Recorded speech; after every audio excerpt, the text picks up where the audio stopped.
ओम पुनंतु महादेव जनम पुनंतु पुनंतु मनसादया पुनंतु विष्णु जाति वेद पनिमः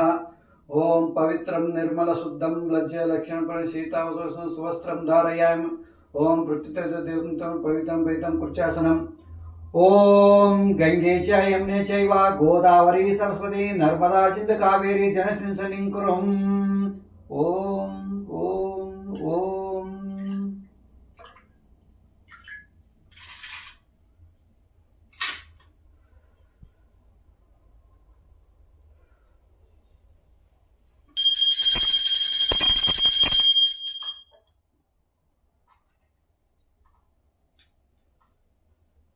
ओम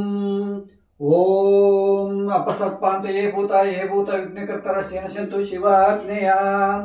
ओम अस्य श्री महारणव मंत्रस्य ब्रह्मश्रुका श्री महाकाली मास प्रत्यर्थम पारायणयोगः ओम ओम गायत्रोष्ट्र गणेश श्री महाकाली मंत्र ऐं बीजाय नमः ह्रीं शक्तये नमः क्लीं कीलकाय नमः ओम ऐं अंकुष्टभ्ये नमः ओम ह्रीं दर्शय नमः ओम क्लीं मते नमः ओम कर्तकशभ्ये नमः ओम ऐं नमः ओम ऐं ह्रीं नमः ओम क्लीं नमः ओम चां नमः ओम ऐं नमः ओम डां नमः ओम ऐं नमः ओम ह्रीं नमः ओम च नमः ओम च नमः ओम च नमः ओम ऐं हृदयाय नमः ओम ह्रीं शिरसि ओम क्लीं चिकवशट् ओम चामुण्डे कवचम् ओम इच्छे नेत्रत्रय वशट् ओम ऐं ह्रीं चामुण्डास्त्राय पट् ओम गजाननं भूतगणादिसेवितं सतीर्थजम्भो बलसारवर्तितं उमाशतं शोकविनाशकारणं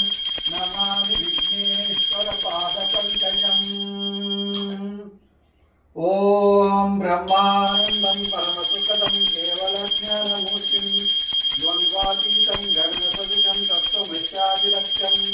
एकं नित्यं विमलवचनं सर्वाधिकाक्षिभूतं भावातीतं प्रेमावैतं सद्गुरुं नमामि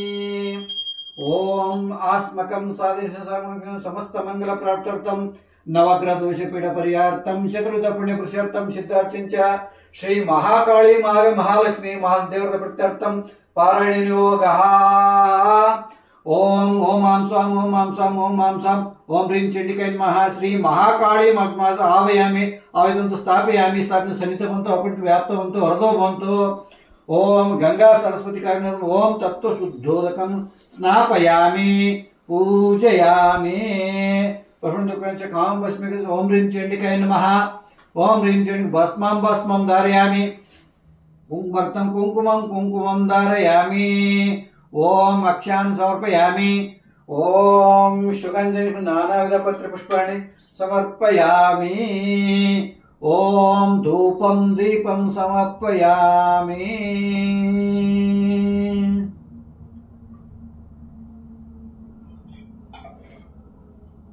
ओम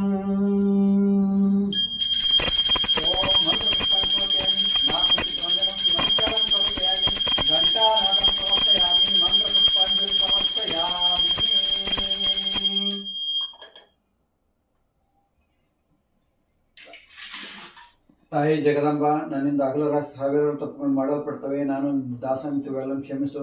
ಮಡಿ ಮೇಲಿಗೆ ಆಚಾರ ವಿಚಾರ ಜ್ಞಾನದಂತೆ ಒಳಕೆ ಮಂತ್ರಂತ ಜಪದ ಪೂಜೆ ಪುನಸ್ಕುನಾನರಿಗೆ ಮಂತ್ರ ಕ್ರಿಯೆ ಭಕ್ತಿಯಿಂದ ಕೊರತೆಯಾದ ಪೂಜೆಯನ್ನು ಕೆಂಚು ಪೂರ್ಣ ಮಾಡಿಕೊ. ನನ್ನ ದುಃಖವನ್ನು ಪರಿಶ ಆನಂದಗಳು ಜಗತ್ತಲ್ಲಿ ನಿನ್ನ ಹೊರತು ಅನ್ಯಾರ ಸಮರ್ಥರವರು. ಅನಾಥ ರಕ್ಷಕರು ದಯ ಸಮುದ್ರವು ನೀನೇ ಅಲ್ಲವೇ. ಏನು ಮಾಡಿ ನಿನ್ನ ದರ್ಶನ ದೊರೆದು ಏನು ಮಾಡಿ ಜಗತ್ತಿನ ಕಲ್ಯಾಣ ಉಂಟುವುದು ಅದನ್ನು ನನ್ನಿಂದ ಉಂಟು ಸಂಪೂರ್ಣ ಬರುವ ನಿಂದೇ ಇರುವುದು. ಈ ರೀತಿಯಾಗಿ ಅಂತಃಕರಣ ಪೂರ್ವಕವಾಗಿ ತಾಯಿಯ ಪ್ರಾರ್ಥನೆ ಮಾಡಿಕೊಂಡು ದೇವಿಯ ಒಂದು ಅಧ್ಯಾಯವನ್ನ ಮನಸ್ಸಿನಲ್ಲಿ ಅರ್ಥ ಮಾಡಿಕೊಂಡು ಓದಬೇಕಾಗುತ್ತೆ. ಇದು ಓದಿದ ನಂತರ ಮತ್ತೆ ಷೋಡಶ ಪೂಜೆ, ದೇವಿಗೆ ಷೋಡಶ ಪೂಜೆ ಮಾಡಿ ಆಮೇಲೆ ಮಂಗಳಾರತಿ ಮಾಡಿ ಸಾಷ್ಟಾಂಗ ನಮಸ್ಕಾರ ಹಾಕಬೇಕು. ಇದು ದೇವಿ ಪಾರಾಯಣ ಮಾಡುವಂತ ವಿಧಿ. ಕ್ಲೋಸ್ ಮಾಡಿಬಿಡಿ.